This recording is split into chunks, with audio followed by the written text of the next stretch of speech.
What's going on, everyone? Trust the Buzz here. If you're new to the channel, I make Charlotte Hornets content, so if that interests you, make sure you go ahead and hit the subscribe button down below. If you cannot tell by the thumbnail title of this video, in today's video, we're going to be talking about the Charlotte Hornets winning on a Monday night on League Pass against the Boston Celtics. So this game was a crazy game. At first, the Hornets looked really good, not really allowing the Celtics to score like in the first quarter. And I think they held them to like 21 first quarter points, which is good for us. Like, we were on trajectory to have a pretty stellar defensive game until overtime. I think that inflated the numbers a lot. But even if you were to cut it off for the fourth quarter, defensively, you would have been really proud of the game as far as, the numbers.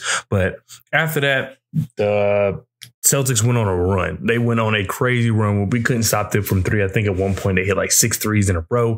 Jayson Tatum was going off. Peyton Pritchard was going off. And that was kind of it. That's all it took because no one else on the Hornets were really scoring at that point outside of LaMelo Ball. Mark Williams would get his, kind of putbacks here and there, his little slips on the pick and roll here and there. But we really weren't hitting shots, like I said, outside of LaMelo.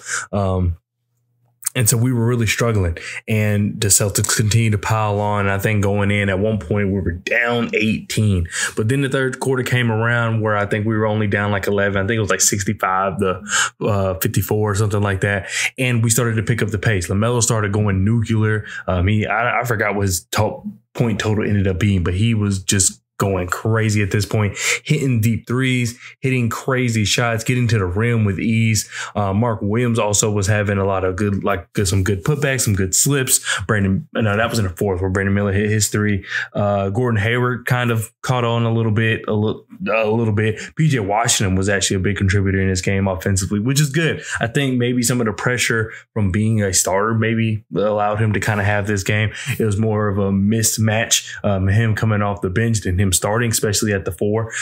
We saw a little bit of the small ball lineup, and we saw different variations of it. We saw it ran with LaMelo. We saw it ran with Ish, who I think also had an incredible game. And then we saw, versions of a small ball lineup ran with LaMelo and Ish. And I actually need to go look at the plus minus and maybe even the tape of how that lineup performed. But it seemed as though that lineup was not too bad. There was a stretch towards the end of the third quarter where, was it ending the third quarter or going into the fourth? I don't know. Game was so crazy, but if I'm skipping to the fourth quarter, I apologize. I'm just so ecstatic. But there was a point in the game where we couldn't score. The Celtics had like their bench lineup in. I don't even think like Jaylen Brown, Jayson Tatum, Porzingis, none of them were in. And we also didn't have Brandon Miller, but we had LaMelo, Miles, Mark, I believe, was in, and I want to say it was Bryce McGowan's because he couldn't hit at all to save his life. Wide open, couldn't hit. We cannot take advantage of that lineup. We struggled offensively, weren't hitting anymore, and I thought the game was over. And yes, now it's coming back to me. That wasn't the fourth quarter. I thought the game was over. I was like, there's no way you do not put up significant points on that lineup to at least tie the game. Because I think maybe we were down like 5 or 6. Then the starters came in for the Celtics.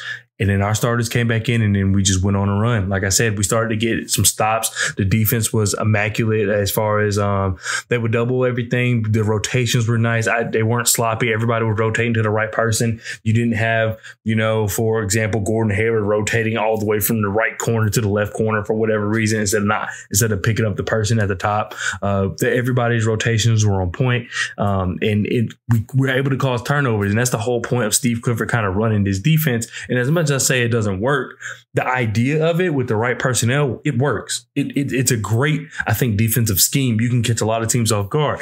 Boston Celtics are one of the best teams in basketball. And yes, they were missing Al Horford and Derek White. But at the same time, I still don't think that would have been enough to offset that defense when the defense is hitting like that, as far as, like I said, being able to double and then still rotate. So there's really no passing lanes. Even with those guys, yes, they're veterans. They can make smart plays. You had, some bench guys coming in, but still, I think that the way the Hornets executed tonight, we can really take pride in that. And while it's not going to be something we can look forward to every night, especially defensively, what I saw tonight shows the potential of this team, and that's why I'm pretty sure that's why we all get frustrated. We all get frustrated because we know what this team is capable of. We know how good this team can be when they're hitting on all cylinders.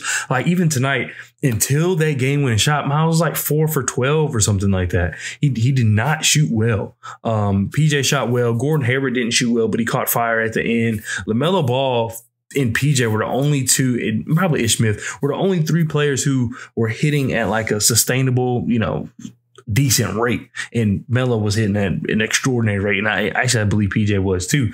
But nobody else, they were like well under par. They were well under the average as far as, making their shots. But they did everything else. My biggest thing, like I know I've said this about Gordon Hayward, is when he's not scoring as of late, he just wasn't doing anything else. We adjusted in the second half. We were able to adjust from I'm gonna say Brandon Tatum for whatever reason. Jayson Tatum going off and Peyton Pritchard both going off. We adjusted in that second half to where those guys couldn't get anything off. It just wasn't easy. Now, Tatum obviously is an MVP caliber player, and Peyton Pritchard isn't trash. I know he hasn't started the season the way he wanted to, but Peyton Pritchard is a good player. But we kind of stepped it up on defense. We made it a little more difficult for them to. We denied the ball from them. We guarded them well. I know. I don't know if you've seen the clip of where Tyrese Halliburton was talking about the play at the end of the Pacers Hornets games. We did a lot of that. We did a lot of stunting. We did a lot of kind of just confusing them and making it just a little more difficult, because I felt like in the first half it was just very easy to read our defense because we wasn't really throwing anything at them. In that second half, completely different. So I appreciate that. I feel like in the first half, we were just kind of face guarding them, just standing there, calling that defense. But no, we actually did some things in that second half that end up leading to us, being able to come back and get this win. Mark Williams had an exceptional game on both sides of the ball. He was getting rebounds with conviction this game. So basically, if you haven't seen my last video was talking about my one issue with Mark Williams is I feel like he's just not a go-getter. He has the motor. It's just he doesn't kind of have that chip on his shoulder, or I don't know. It's just something it feels like it's missing. Something that Jalen Duren, Mitchell Robinson, guys like that kind of have, where they just always playing physical. They don't take any plays off.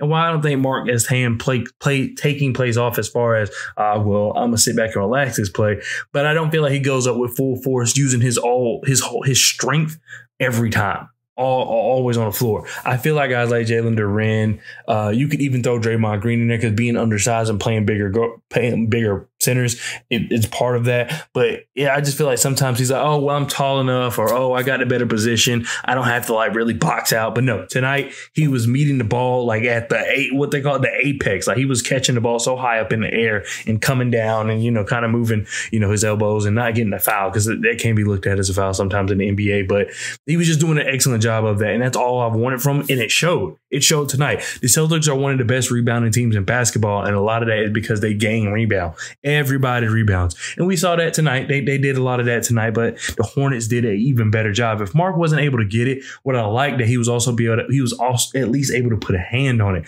That allowed Melo to kind of get the loose ball. That allowed Miles to get the loose ball. And speaking of Miles and rebounding, he had like a double-double and 12-something rebounds or something like that.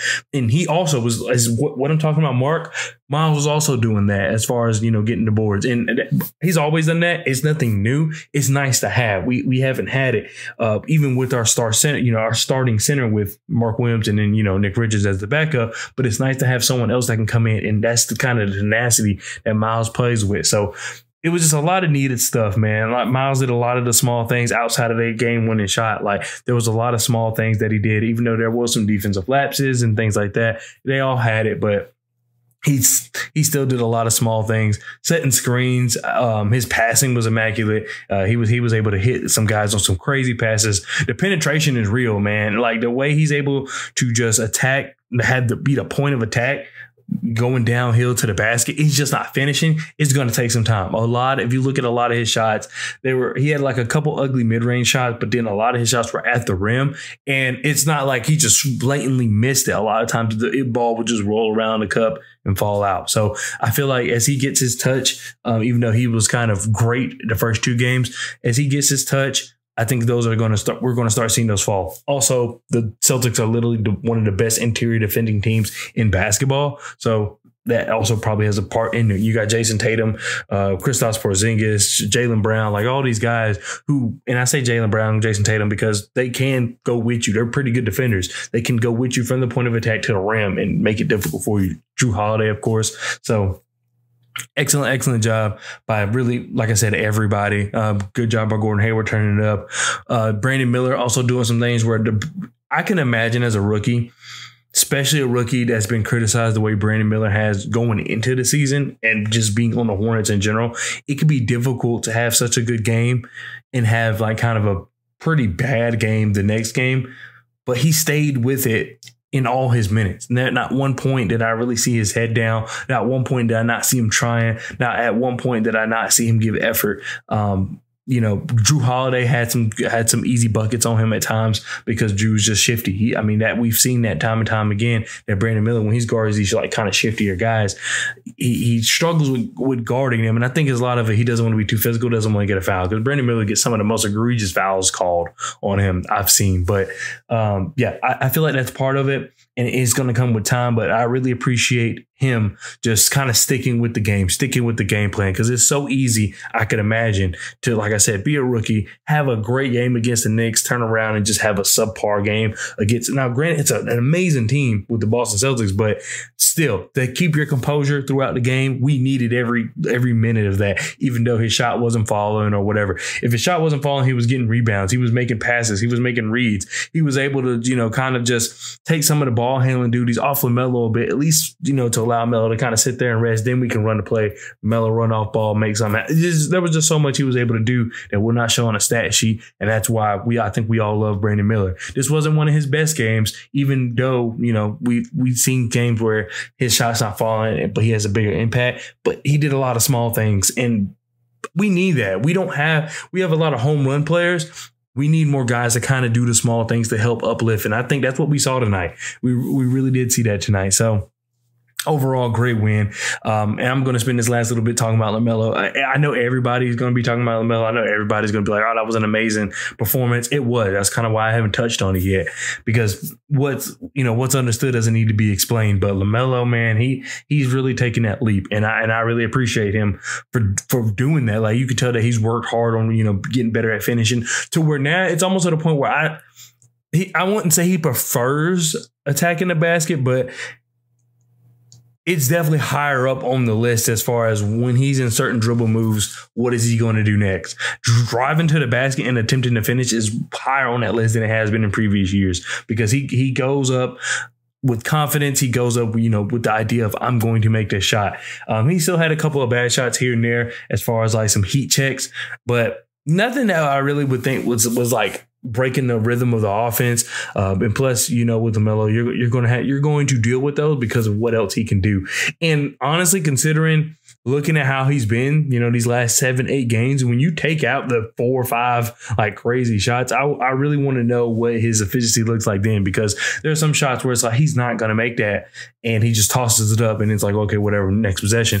But I wonder if you take those out, because I bet he even knows like that's not really technically a good shot, but I'm feeling myself. So I really do wonder what his percentage was like if you go back and take those out. But anyway, exceptional game. He's finding the open guys. Of course, that behind the back pass to Mark, which was on point. It reminded me of that pass he had with Mason Plumlee like 2 years ago. Was that last year? I don't know, but where he spun it when he passed it like it was a bounce pass, went straight to Mason Plumlee for the layup. Just an amazing passer. And his defense was a lot better. Him and Brandon Miller still got caught ball watching. I think that killed us a couple of times, but overall they made up for it. Especially LaMelo. I think he obviously made up for it. And I couldn't be happier, man. I couldn't be happier. Even if we were to lose this game, there would have been nothing I would have said about this team. The only thing I probably would have mentioned, and I'm still going to mention because it still applies, is that I really do feel like we need a two-way guard of some kind. Only because, like I said, we keep putting Brandon Miller on these more shifty guys, and it's just not working. And he's a rookie. They're not even his size. They're quicker than him, faster than him. And one of the things about Brandon Miller is not that he's not athletic. It's just that his game has a more has a more like smooth, calm, kind of play at your own speed approach. So when you're playing guys who are a little more shifty, it could be a little harder, a little more difficult to guard those kind of guys, especially if you don't know your angles. I know the biggest part is knowing your angles. And as a rookie who's only played, 10, 11 games, 12 games now, you still have to learn those angles. And also, there's still basically a whole league you haven't even played yet, because we've played a lot of the same teams a couple of times. This is our first time playing the Celtics, but still, there's a whole league you haven't played yet. So I'm not worried about it. That's something that's going to take time. But however, if this team wants to be serious and really compete, it's going to be difficult because we've dug ourselves in a hole. I'm not going to lie. I know we're 4-9 now, but think about this. We go on a 5-game win streak. We're at 500. And you know how it is. You know how difficult it is to go on a 5-game win streak, and counting that our next game is going to be the last game of our homestand. And then we're back on the road. So it's not going to be easy. I'm not saying it can't happen. I'm not saying, we can't win 3 games here and lose a game, 3 games here and then lose a game. That'll help us catch up as well. But it's just not going to be easy. I'm not going to pretend that it is. But if we can get a two-way, two-way guard that can really, be a 3-and-D option for us, I think it will help. Of course, there'll be videos where I talk about who that person needs to be and who needs to go in order to get that player. But as of right now, enjoy the win. I think Coach Clifford did a good job of kind of being able to match the lineup to fit kind of what the Boston Celtics are doing. We have the players to be an extremely versatile team. I think we just need the roles. And I've said that in a video in the past. We have what it takes. I really do believe that. But there's some other things like effort and all that stuff that kind of plays into it. But if you look at the individual talent, we have enough really to get there. It's just some like miscellaneous things and some other things that don't go into the X's and O's that we're missing. And, if we can find that within this team, I think it could take us to the next level. Obviously, like I said, a 3-and-D wing would be more than sensational to have, because that also, as far as like personnel, X's and O's, that would definitely take us to the next level. But there are some things we can fix internally to help us be better. And tonight, we addressed a lot of those things, and look what happened. So anyway, let me know what you think down in the comment section below. It was a heck of a game, not bad for a Monday night in Charlotte. But yeah, I love to hear your thoughts, and I'll talk to you guys next time. Peace.